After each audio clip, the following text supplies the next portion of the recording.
It only took America 242 years, but we are finally having a conversation about what would happen if the president got divorced while in office.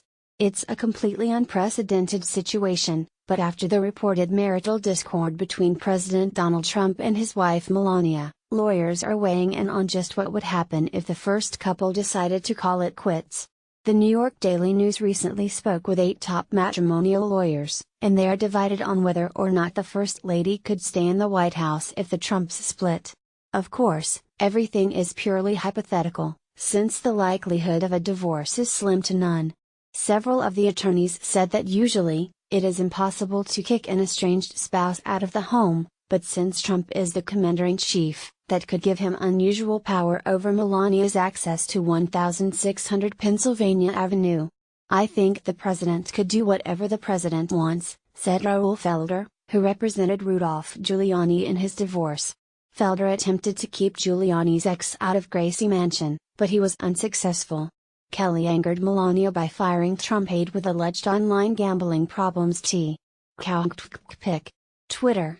Com7VTNTBKQPX, The Hill, April 8, 2018. He went on to say that the president can't keep anybody out of the White House, and if he didn't want Melania there, he could make it happen. Washington, D.C. Divorce lawyer Rebecca Sullivan also said that it's difficult to get a spouse out of the marital home.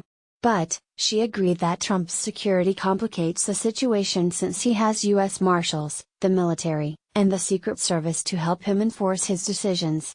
Past president of the American Academy of Matrimonial Lawyers, Cheryl Hepfer, said that since the White House is a government property, it could negatively affect Melania's claims to residency rights, and Sarah Moncinelli, who repped Joe Biden's son Hunter in his divorce, agreed.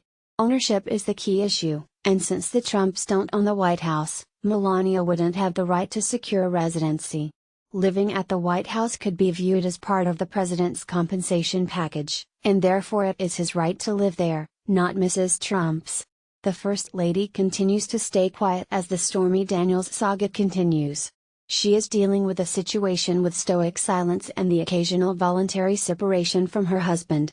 But, in their first public appearance after Daniels' 60 Minutes interview, the Trumps walked hand in hand as they entered church for Easter Sunday. First Lady Melania Trump may be embarrassed or frustrated, but she is seemingly determined to stand by her man.